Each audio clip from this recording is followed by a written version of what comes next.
Le Journal de la Ville, le premier magazine de l'information provinciale.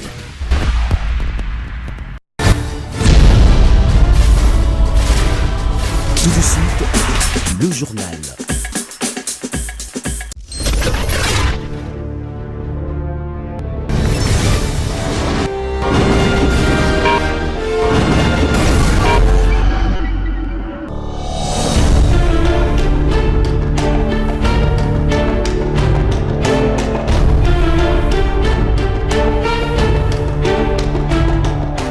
Bienvenue à cette nouvelle édition du Journal de la Ville. Mesdames et messieurs, voici les sommaires. Plus de 250 signatures déjà récoltées sur la pétition contre le bureau Mabunda. Les initiateurs espèrent déposer avant la clôture de la session en cours prévue le 15 décembre, puis son examen avant les vacances parlementaires. Le secrétaire général des Nations Unies, Antonio Guterres, s'est déclaré préoccupé par les tensions au sein de la coalition au pouvoir en RDC, où l'armée et la police ont réitéré devant le chef de l'État leur serment de rester apolitique et républicaine. Lesquelles tensions pourraient saper la fragile stabilité politique inversée, le progrès réalisé depuis les élections de 2018. C'est tout pour les sommaires. Mesdames et messieurs, encore une fois, bienvenue dans ce journal. Réunis ce mercredi 2 novembre 2020 dans la grande salle de la paroisse Notre-Dame de Fatima à Gombe pour analyser de manière approfondie la situation politique que traverse la République démocratique du Congo depuis le lancement des consultations par le chef de l'État Félix-Antoine Tshisekedi Tshilombo. Les leaders des organisations de la société civile disent avoir constaté les agitations au sein de la classe politique qui ne cesse de s'exacerber du jour le jour. Les climats de méfiance et d'accusation mutuelle entre les partenaires en coalition au pouvoir, FCC-CACH, qui, du reste, plombent le fonctionnement des institutions au préjudice des aspirations de la population. La détérioration continue de la situation socio-économique et sécuritaire du pays, aggravant ainsi les conditions de vie de la population. La tentative de déstabilisation des institutions politiques démocratiquement établies à l'issue des élections de décembre 2018. Et eu égard à ce qui précède, les leaders des organisations de la société civile recommandent à son Excellence, Monsieur le Président de la République, chef de l'État, en tant que garant du bon fonctionnement des institutions. Les conclusions de ces consultations n'entravent pas le bon fonctionnement des institutions démocratiquement installées et qu'elles soient conformes à la Constitution et aux lois de la République. Que ces mêmes conclusions soient de nature à résoudre des questions sociales, économiques et sécuritaires du pays. Aux partenaires de la coalition au pouvoir, FCC-CACH, de privilégier le dialogue au haut niveau en vue de dissiper les malentendus qui les opposent. À la population congolaise de demeurer vigilante et de ne pas céder à la manipulation politicienne. En cas de violation de la Constitution, de s'auto-prendre en charge conformément aux dispositions constitutionnelles en vue d'imposer le respect de la Constitution par tous.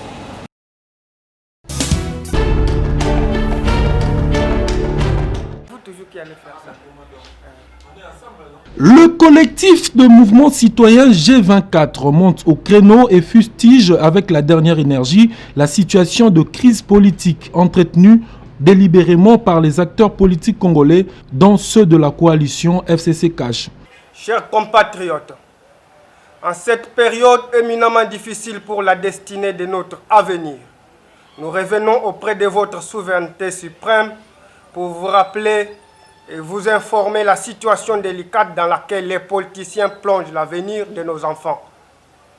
Dans le cas d'espèce, nous rappelons que cette situation délicate de l'ingouvernabilité du pays est née par la mauvaise gestion des élections du 30 décembre 2018. Cette situation délicate avait conduit à la création de la coalition non constitutionnelle réunissant l'ancienne opposition et l'ancien pouvoir de Kabila.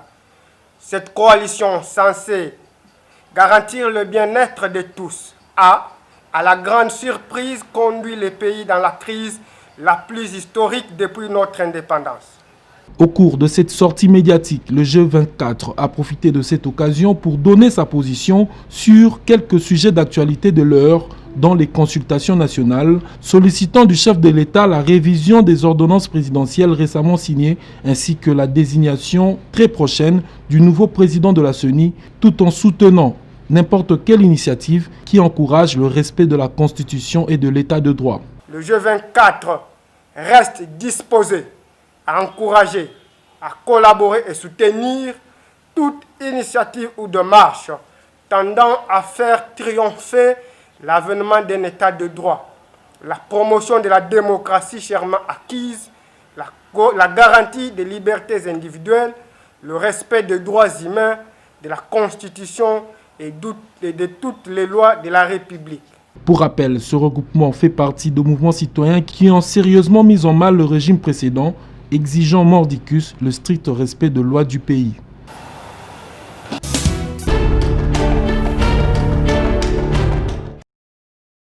Les généraux et officiers supérieurs de FARDC et de la police nationale congolaise renouvellent leur loyauté et fidélité au président de la République, Félix-Antoine Tshisekedi Tshilombo. Le 1er décembre 2020, en ses qualités de président de la République et commandant suprême des forces armées et de la police nationale, le chef de l'État, Félix Tshisekedi Tshilombo, a réuni le mardi au Palais de la Nation les hauts commandements militaires élargis aux commandants de régions militaires pour une causerie morale. L'état-major commandement des forces armées, l'état-major commandement de la police nationale, les commandants de zones de défense et leurs états-majors, les régions militaires, les groupes et bases des forces navales et aériennes pour les FARDC, ainsi que les inspecteurs divisionnaires provinciaux et les inspecteurs des différents services et structures de la police nationale étaient présents dans la salle du congrès du Palais de la Nation. Pendant près de 4 heures d'échange, le président de la République s'est adressé devant une centaine d'officiers généraux et supérieurs, dont 70 de FARDC et 64 de la police nationale congolaise, en leur rappelant le serment qu'ils ont prêté de servir sous les drapeaux. Cette causerie morale intervient 5 mois après celle tenue le 11 juillet de cette année dans la même salle. Comme en juillet, les officiers généraux et supérieurs ont adressé un acte d'engagement, de renouvellement de loyauté et de fidélité au chef de l'État, Félix-Antoine Tshisekedi Tshilombo, commandant suprême des forces armées et de la police nationale. Rédévable vis-à-vis de la population congolaise dont elle est l'émanation, les forces armées et la police nationale rassurent votre suprême autorité qu'aucune campagne de séduction de quelque nature que ce soit ne viendra ébranler notre engagement citoyen et notre détermination à demeurer apolitique, nationale et républicaine, ont-ils déclaré dans leur message intitulé « La loyauté inébranlable ».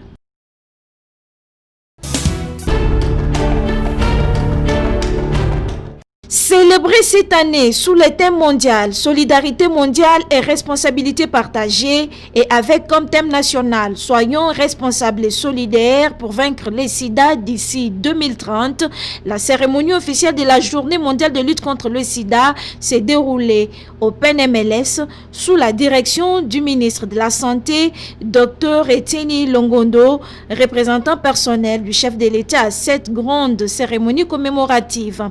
Quelques heures plus tard, dans la soirée, le docteur Etienne Longondo, à travers le programme national de lutte contre le sida PNLS que dirige le docteur Aimé Mboyo, a offert un dîner à la directrice exécutive de l'ONU SIDA, Mouini Bianima, qui a choisi de commémorer la 32e édition de la Journée mondiale du sida en République démocratique du Congo. Dans son mot des circonstances, le docteur Etienne Longondo a remercié les partenaires techniques et financiers qui appuient la RDC dans la lutte contre le sida, plus particulièrement l'ONU SIDA. Je voudrais aussi profiter de la même occasion pour remercier les autres partenaires qui sont avec nous et qui vont partager cet repas que nous leur offrons.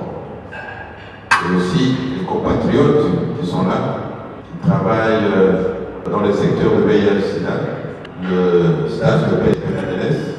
Je vous remercie pour le travail que vous êtes en train de faire, n'est-ce pas, pour maintenir notre population et prévenir la transmission de VIH-Sida. Je vous encourage à continuer dans cet élan.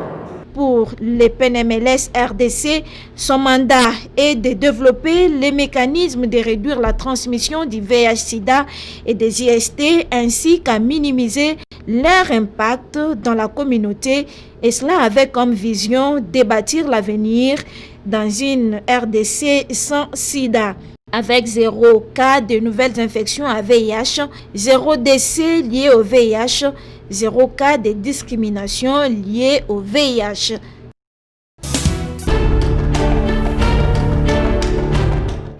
La deuxième vague du coronavirus est annoncée avec virulence au risque de faire encore plus de victimes que la première.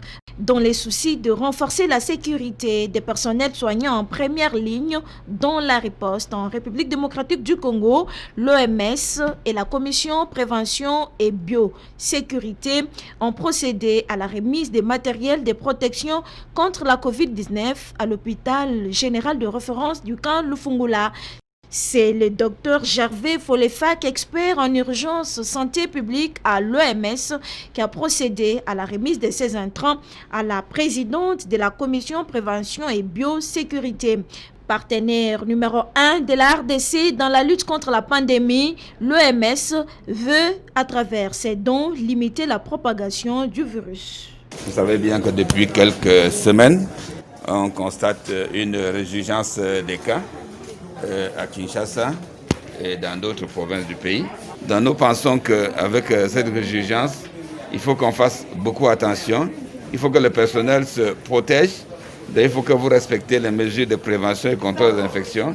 Le docteur Isabelle Lumbwe Isangu, présidente de la commission PCI qui a réceptionné ces intrants, les a remis à son tour au médecin directeur de l'hôpital général de référence de Lufungula avant de les inviter à renforcer l'hygiène et les bonnes pratiques pour se mettre à l'abri de cette maladie pendant cette deuxième vague.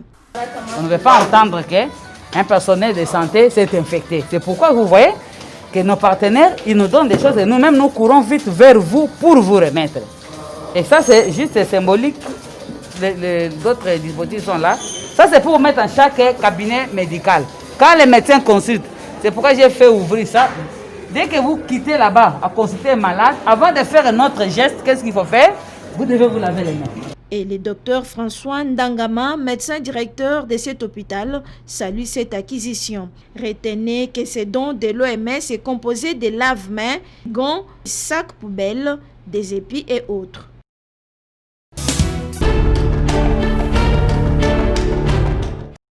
Dans une situation de crise sanitaire, la communication est un élément vraiment essentiel.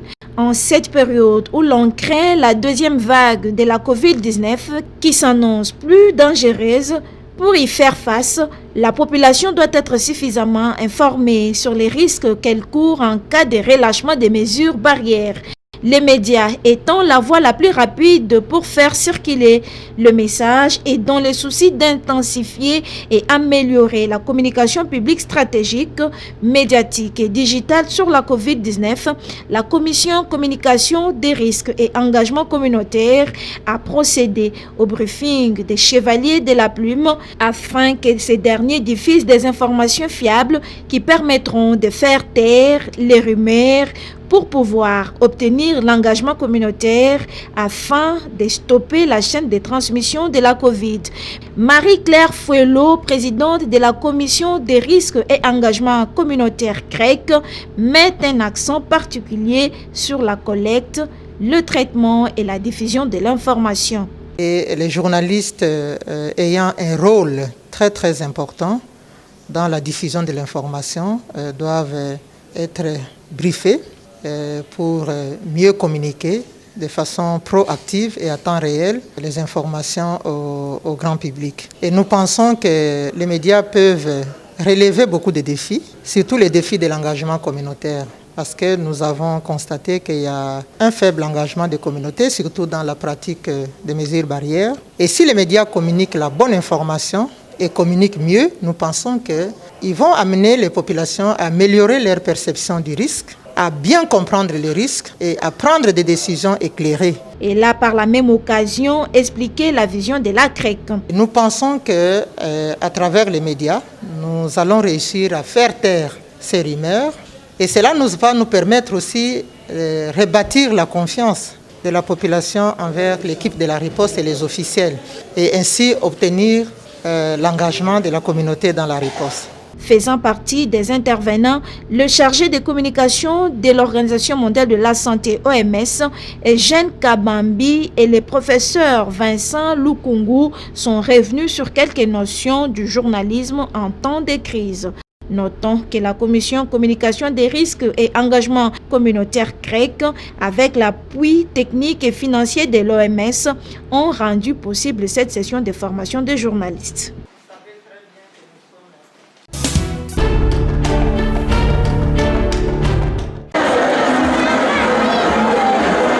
Venu sur invitation du chef de l'État pour les consultations, le chef spirituel de l'Église de Jésus-Christ par son envoyé spécial, Simon Kimbangu, séjourne encore dans la capitale congolaise.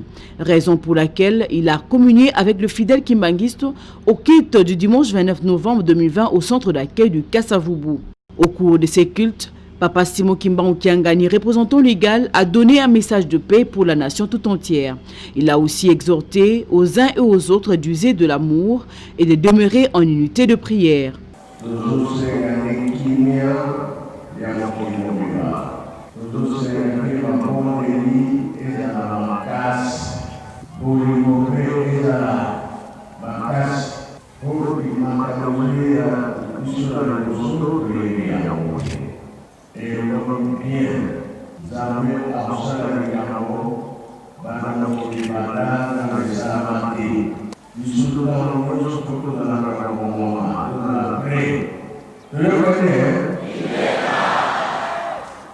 L'honorable Mbaki s'est réjoui du message de Papa Simon Kimbangu Kiangani et on a fait une synthèse.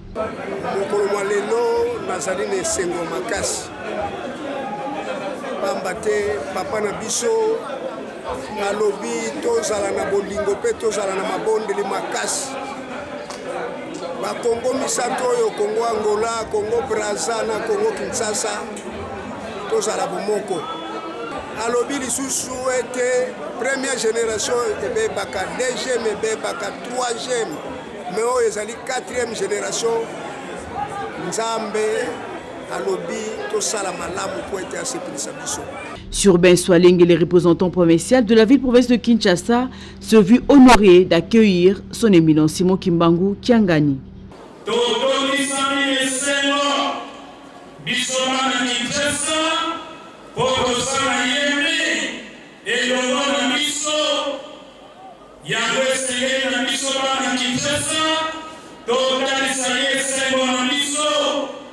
Il faut signaler que le chef de l'église kimbanguiste doit ramener en Kamba les matériaux de construction. Une caravane et un défilé a eu lieu, offrant des dons pour la communauté kimbanguiste sous le retentissement du son de la fanfare.